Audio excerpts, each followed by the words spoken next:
الله تعالى: باب زيادة الإيمان ونقصانه، وقول الله تعالى: وزدناهم هدى. وقال تعالى: ويزداد الذين آمنوا إيمانا اليوم أكملت لكم دينكم. قال الإمام البخاري: فإذا ترك شيئا من الكمال فهو ناقص. وأخرج رحمه الله تعالى كما هو ظاهر أمامكم في الشاشة بسنده من حديث مسلم قال: حدثنا مسلم بن إبراهيم قال: حدثنا هشام قال: حدثنا قتادة عن أنس رضي الله تعالى عنه عن النبي صلى الله عليه وسلم: يخرج من النار من قال لا إله إلا الله وفي قلبه وزن شعيرة من خير، ويخرج من النار من قال لا إله إلا الله وفي قلبه وزن برة من خير، ويخرج من النار من قال لا إله إلا الله وفي قلبه وزن ذرة من خير. قال أبو عبد الله: قال أبان: حدثنا قتادة حدثنا أنس عن النبي صلى الله عليه وسلم: من إيمان ما كان من خير. مشاهدينا الأكارم، هذا الحديث حديث عظيم يدل على سعة رحمة الله سبحانه وتعالى، ويدل كذلك على عظمة هذه الكلمة العظيمة لا إله إلا الله، التي خلق الله من أجلها السماوات السبع والأراضين، وقام سوق الجنة والنار. وهذه الكلمة لا إله إلا الله معناها لا معبود بحق إلا الله. وهذه الكلمة وردت فيها نصوص كثيرة تبين عظمة هذه الكلمة. هي كلمة بلا شك، والكلام هو أساس كل شيء، بمعنى أن الله سبحانه وتعالى أنطقنا وأمرنا أن ننطق بخير وأن نبتعد عن الشر، فأعظم كلام وأفضله وأبركه وله وزنه هي كلمة لا إله إلا الله. هذه الكلمة هي التي تخرج من فم الإنسان وبلسان الإنسان، جعل الله عز وجل لها مكانة عظيمة يحبها سبحانه وتعالى ويقدرها. ولذلك كما ورد في الأثر لما سأل موسى عليه السلام دعاء يدعو به ربه، قال الله عز وجل له: قل لا إله إلا الله. قال: كل الناس يقولون لا إله إلا الله. قال: يا موسى، لو وزنت السماوات السبع وعامرهن غيري، ووزنت الأراضين، ووزنت لا إله إلا الله في كفة، مالت بهن لا إله إلا الله، أو كما قال صلى الله عليه وسلم في الحديث القدسي. إذن وزن هذه الكلمة ثقيل عند الله سبحانه وتعالى. وصاحب حديث البطاقة الذي تعرفونه عندما جاء في ميزان الحساب أتوا بمخالفاته وبمعاصيه سجلات ثقيلة، وأتت بها الملائكة وقد فعلها كلها، فسألته الملائكة وسأله الرب عز وجل فقال له: هل تنكر هذا من شيء؟ قال: لا. قال: هل ظلمتك ملائكتي؟ والملائكة لا تظلم أحدا، الملائكة تسجل كل شيء. إذا كان اليوم الحاسب الآلي والتليفونات تسجل لك كل ثانية أنت نطقت بها، لا تخفى عليهم سبحان الله ولا ثانية واحدة. وهذه تليفونات الاتصالات وشركات الاتصالات، أي اتصال يأتيك تسجل ويسجل، فما بالك بالذي خلق السماوات السبع وخلق هذه الإمكانات والتقنيات الراقية العالية قوية، والذي خلقه مكن الإنسان منها. فإذا الملائكة لا تخفى عليهم خافية بأمر من الله سبحانه وتعالى، وكل إنسان جعل الله عز وجل له رقيب وعتيد، ما ينطق من قول إلا لديه رقيب عتيد. إذن فالملائكة تسأل، يعني الله عز وجل يسأل هذا العبد فيقول له: هل تنكر من هذه المعاصي شيئا؟ فيقول: لا. فيقول له: هل ظلمتك ملائكتي؟ فيقول: لا. فيقول الله عز وجل: هل لك شيء؟ يقول: لا، ما عندي شيء بعد هذا. فيقول الله عز وجل: إنك لا تظلم عندي وإن لك حسنة. فيأتون ببطاقة صغيرة في حجمها ثقيلة في معناها، مكتوب فيها: لا إله إلا الله. ووضعت هذه البطاقة في الميزان فثقلت البطاقة وطاشت السجلات. وتكلم العلماء في هذا الحديث كلاما كثيرا طيبا مباركا، وذكروا أن هذا الرجل كان عنده تعظيم لله عز وجل، وكان محب لله سبحانه وتعالى، وكان قد أتى بشروط لا إله إلا الله من الإخلاص والمحبة والصدق والقبول والانقياد، شروط لا إله إلا الله السبعة التي تعرفونها. قام بها هذا الرجل حق قيام، لذلك كانت هذه الكلمة في قلبه ثقيلة. لكن السؤال والإشكال: كيف وقع في هذه السجلات من المعاصي والذنوب؟ كيف وقع وفي قلبه هذه المحبة العظيمة؟ هذا يدلك على أن بني آدم يقع في المعصية ويصيبه ما يصيبه من الغفلة، فيقع في الذنوب والمعاصي، إما لشهوة وإما لشبهة وإما لهوى، يحصل له ذلك الغفلة. والله أثبت هذا في كتابه العزيز: والذين إذا فعلوا فاحشة أو ظلموا أنفسهم ذكروا الله. ظلموا أنفسهم، فعلوا فاحشة أو ظلموا أنفسهم بفعل فاحشة وبفعل ذنوب معاصي أخرى. والذين إذا فعلوا فاحشة أو ظلموا أنفسهم ذكروا الله. يعمل الإيمان وتعمل لا إله إلا الله التي فيها تعظيم لله عز وجل وفيها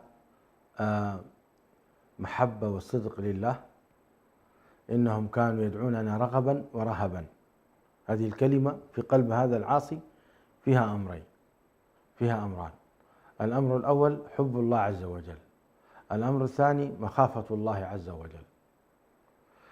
فقال في هذه الآية: والذين إذا فعلوا فاحشة أو ظلموا أنفسهم ذكروا الله، فأحدث لهم هذا الذكر مخافة الله ومخافة عقوبته وغضبه، فسارعوا في الاستغفار فاستغفروا لذنوبهم ومن يغفر الذنوب إلا الله. في آية أخرى قال سبحانه: إن الذين مسهم طائف من الشيطان تذكروا فإذا هم مبصرون. تذكروا، وهنا الذكرى بمعنى أنهم يعني أحسوا بعظمة الله في قلوبهم، وأحسوا بقدرة الله عز وجل عليهم، فتذكروا أن الله قادر عليهم وبإمكانه أن يهلكهم، فعادوا إلى الله بالاستغفار والتوبة. هذا الحديث العظيم الذي ذكره الإمام البخاري وهو يثبت أن الإيمان يزيد وينقص، يزيد بالطاعة وينقص بالعصيان، ذكر لنا هذا الحديث العظيم الذي سمعه أنس بن مالك رضي الله تعالى عنه من فم رسول الله صلى الله عليه وسلم، فقال: لا يخرج من النار من قال لا إله إلا الله. يخرج من النار، هذا إثبات أن جماعة من المسلمين سيدخلون النار بسبب ذنوبهم ومعاصيهم، ولا حول ولا قوة إلا بالله. نعوذ بالله أن نكون منهم.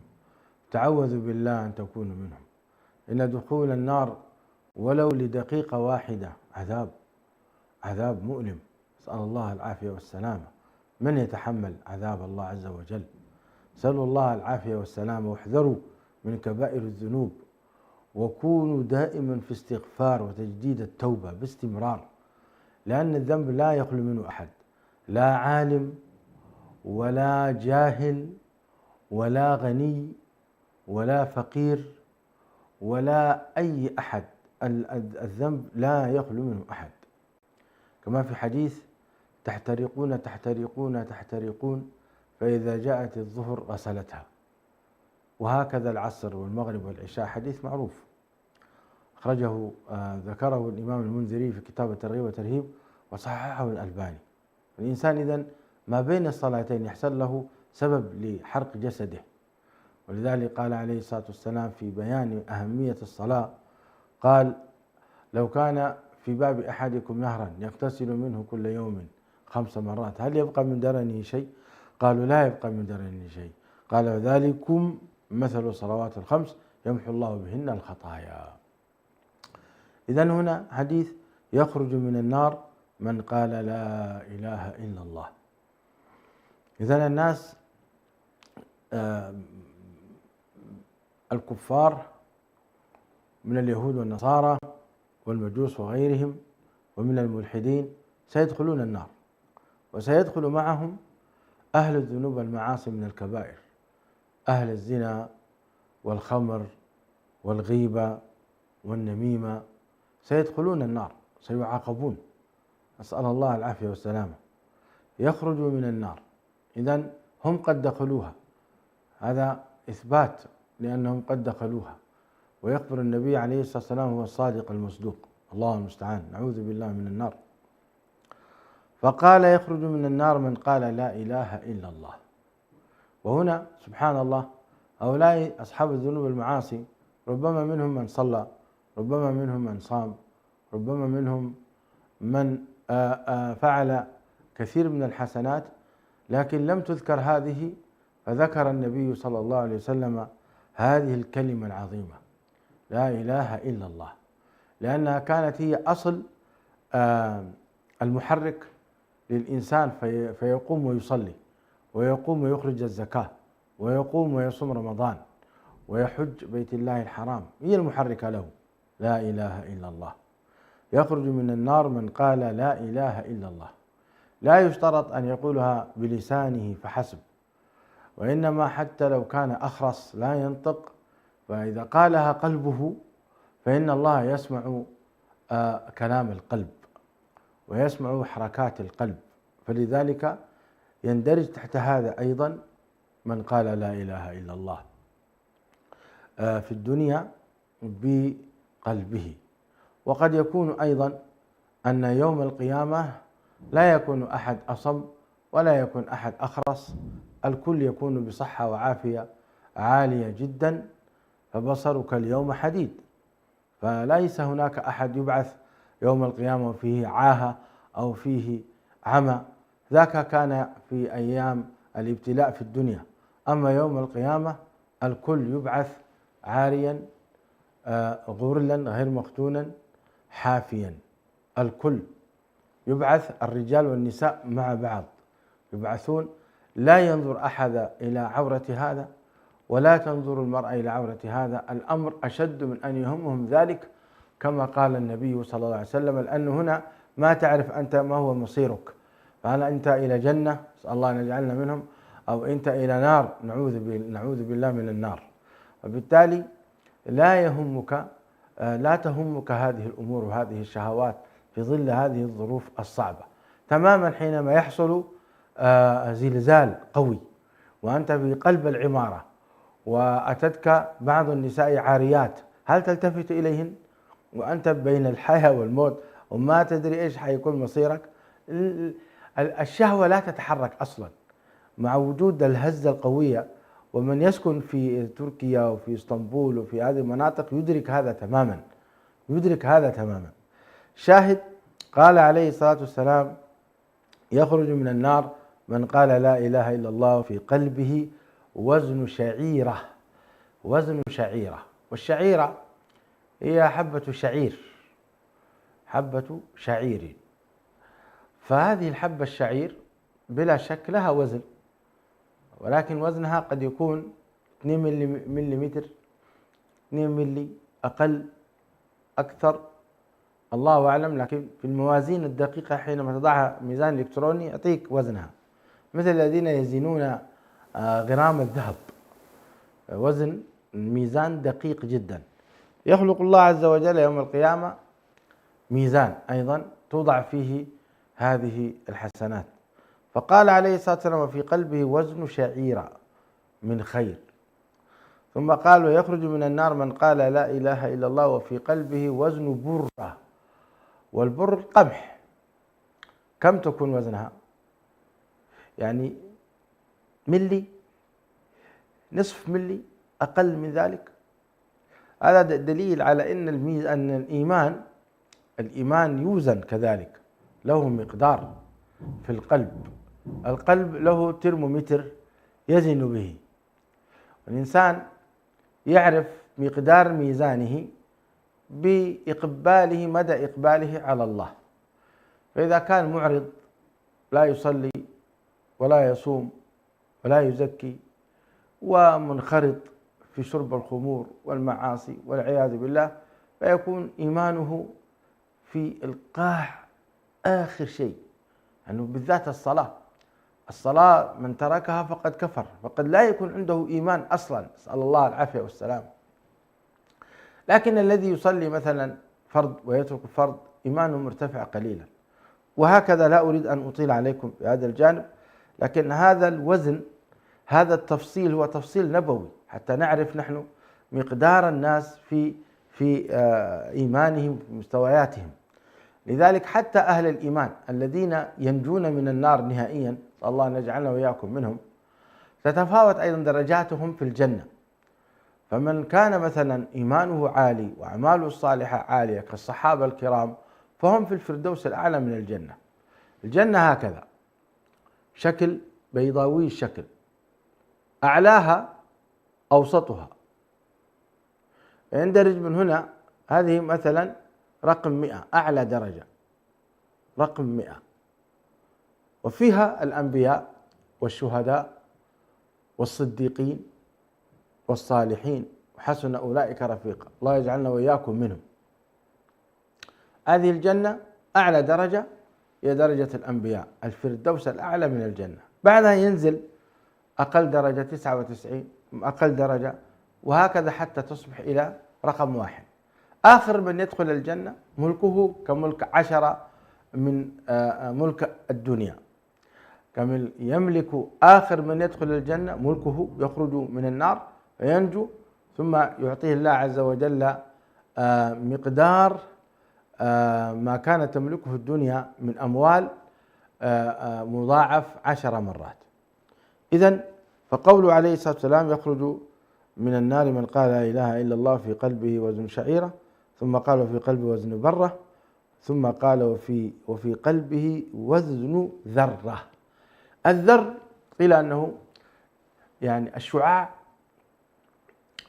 الذي يخرج من الشمس، وترى في قلب شعاع الشمس نقاط من الهواء والغبار، الواحدة منهم لا أدري كم يكون وزنها، الذرة الواحدة. وقيل الذرة النمل كم وزنه؟ ولكن شعاع الشمس أقل وزنا من الذرة النمل. إذن هذا التفاوت من شعيرة ومن برة ومن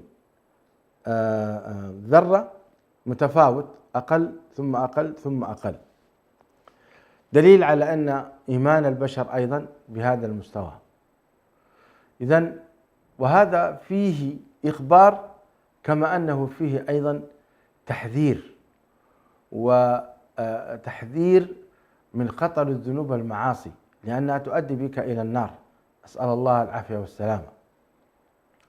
كما كذلك فيه أيضا الترغيب في قول هذه الكلمة لا إله إلا الله، وهذه الكلمة لا تنفع إلا من كان يحبها، ومن كان مصدق بها، ومن كان منقاد إليها، ومن كان يقبل كل أوامرها، ومن كان أيضا مخلصا فيها.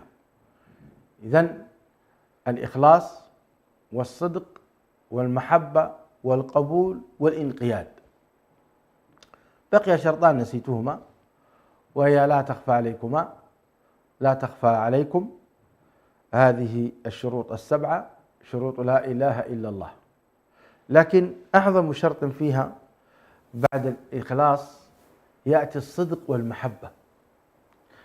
لذلك بعض الصحابة رضوان الله عليهم وقعوا في المعاصي والذنوب، ومنهم ماعز رضي الله تعالى عنه وأرضاه. ماعز وقع في معصية الزنا، مشاهدي الكرام، ماعز وقع في معصية الزنا ولم يقبل مجرد أن يتوب إلى الله من النبي صلى الله عليه وسلم أن يطهره، فأمر الصحابة فرجموه. لما رجموه كانت النتيجة وسعت على أمة وسعت. الإنسان يقدم نفسه من أجل أن يرمى بالحجارة الحر الشديد، لا يمكن أن يكون في قلبه معنى عظيم للا إله إلا الله، محبة وصدق وخوف من الله عز وجل. كان اليوم أطاع وعذب يوم القيامة، إيمان وصدق. هذه التوبة العظيمة رفعت درجته فوق عند الله، ونحسب الله أعلم أنه أصاب الفردوس الأعلى، لأن هذه الشهادة من رسول الله صلى الله عليه وسلم لا تكون لمن هب ودب. الغامدية أيضا وكانت حبلى رجمت. الصحابي الجليل الذي كان يشرب الخمر ويؤتى به ويجلد، ويؤتى به ويجلد 10 جلدات في مجلس النبي صلى الله عليه وسلم، فسبه أحد الصحابة قال لعنه الله ما أكثر ما يؤتى به. يعني إيش هذا يا أخي؟ ما يستحي هذا الصحابي، كل مرة يأتي هكذا. تكلموا عن هذا، فغضب النبي صلى الله عليه وسلم وقال فإنه والله يحب الله ورسوله. الله أثبت له هذه ورسوله، فهذه المحبة العظيمة مع وجود هذه الرغبة الشديدة في شرب الخمر أمران عام. هو يحب الله ويعظم الله ويخاف من الله، لكن تغلبه شهوته، تغلبه كل ما رأى الخمر تغلبه شهوته فيشرب. الله المستعان، نعوذ غضب الله. فبالتالي كان من رسول الله صلى الله عليه وسلم تكلم هذا الحديث شيخ الإسلام ابن تيمية كلاما طيبا أرجو أن ترجعوا فتاوى. وكذلك أيضا وقع من الصحابة غش في البيع والشراء، ووضع من البشر، الصحابة بشر، كل ابن آدم خطاء، خير الخطائين التوابون. ومن أعظم من وقع في المعاصي الكبرى حاطب بن أبي بلتعة، أفشى سرا عسكريا خطيرا، لو كان في زمننا هذا كان حكمه الإعدام. تفشي خبرا عسكريا حكمك الإعدام، لكن لوجود الإيمان ومحبة الله ولما قام به من أعمال صالحة في بدر كانت نجاة له. قال عمر دعني أقطع عنق هذا المنافق يا رسول الله، فقال يا عمر دعه لعل الله طلع على أهل بدر فقال اعملوا ما شئتم فقد غفرت لكم. ومعنى هذه المغفرة حتى تشمل الكبائر، لأن إصدار خيانة فيه قضاء على الإسلام والمسلمين قد يؤدي أيضا إلى الكفر، ناهيك عن كبيرة من الكبائر. لكن انظروا العمل الصالح، تعرف إلى الله في الرخاء يعرفك في الشدة. فلما سأله النبي صلى الله عليه وسلم يا حاتم بن أبي بلتع ما حملك على هذا؟ فقال يا رسول الله والله ليس ارتدادا عن ديني ولا كفرا، وإنما كان لكل شخص منكم له أقارب وليس عندي أحد، فأردت أن تكون لي يد قريش أحمي بها أسرتي، أو كما قال رضي الله عنه وأرضاه. شاهد أن هؤلاء الصحابة وقعوا في الذنوب والمعاصي، فمن باب أولى غيرهم ممن يأتي من بعدهم من التابعين وتابعيهم ومن بعد القرون المفضلة في القرن الرابع الخامس السابع حتى قرن هذا الذي فيه الفتن تتلاطم ليلا ونهارا. فمن الذي سينجو من الذنوب والمعاصي؟ لذلك نحن نحتاج إلى استغفار باستمرار وتوبة باستمرار والمحافظة على الصلوات الخمس، لأنها هي التي تحارب هذه الذنوب والمعاصي. كل ما أنت ذهبت إلى المسجد جعل الله لك فرصة، رجل ترفع حسنة وأخرى تمحو سيئة، رجل ترفع حسنة وأخرى تمحو، حرب، أنت في استمرار. ولذلك في هذه الفترة وأنت تكفر معصية وترفع درجة، جاءك الموت، أنت على خير، أنت على خير عظيم. لذلك هذا الرجل صاحب البطاقة هو نموذج ذكره لنا النبي صلى الله عليه وسلم، ومثله أعتقد في الأمة الإسلامية كثير. هو نموذج، يعني كأن النبي عليه الصلاة والسلام يقول: إن كان ولا بد قد وقعتم في الذنوب والمعاصي فكونوا مثل هذا الرجل الذي يحب لا إله إلا الله، ولا تخدشوها بالشرك، لا تخدشوا كلمة لا إله إلا الله بالشرك. وما أعظم الشرك اليوم في زماننا هذا؟ الشرك في العبادات، الشرك في المعتقدات، الشرك في الحاكمية، الشرك في الأمر بالمعروف والنهي عن المنكر، الشرك في الرزق، الشرك في العمل، الشرك والعياذ بالله، نسأل الله العافية والسلامة. فأعظم شيء أوتيه الإنسان هو التوكل على الله عز وجل وقمة التوحيد. ولذلك أبرز الموحدين من الأنبياء كانوا هم أصحاب الخلة، على رأسهم نبينا محمد صلى الله عليه وسلم وإبراهيم الخليل عليه السلام. كانوا حقيقة موحدين بدرجة عالية جدا، جعلهم الله عز وجل أولي العزم من الرسل، أولي العزم من الرسل. إذن هذا الحديث العظيم فيه رحمة من الله، أن الله يخرج من قال لا إله إلا الله من النار، فيه خطورة أن الناس تدخل النار أصحاب الذنوب والمعاصي، نسأل الله العافية والسلامة. فيه أيضا أن إيمان الناس يتفاوت ما بين شعيرة وبرة وذرة. وفيه أيضا عظم هذه الكلمة العظيمة التي خلق الله سبحانه وتعالى، الذي وفق الإنسان لقول هذه الكلمة العظيمة: خير الكلام سبحان الله والحمد لله ولا إله إلا الله والله أكبر. أسأل الله تعالى أن يجعلنا وإياكم من أهل الإيمان الذين يدخلون الجنة بغير حساب ولا سابق عذاب. هذا الدعاء باستمرار إخواني وأخواتي لا تظنونه سهلا، فقد يوافق ساعة استجابة فيكتب الله عز وجل لك رضوانه فلا يسخط عليك أبدا. لذلك كرروا، قولوا نسأل الله العافية والسلامة دوما حينما تذكرون النار وتذكرون الجنة. انتهى وقت الدرس، صلى الله تعالى أن يتقبل منا ومنكم صالح الأعمال، وأن يكتب لنا رضوانه، وأن يحشرنا في زمرة الصالحين الأبرار. هذا والله أعلم، صلى الله وسلم وبارك على نبينا محمد، والسلام عليكم ورحمة الله وبركاته. على نهج الرسول لنا مسير، وعند الله للساعي مصير، شغلنا عن طريقك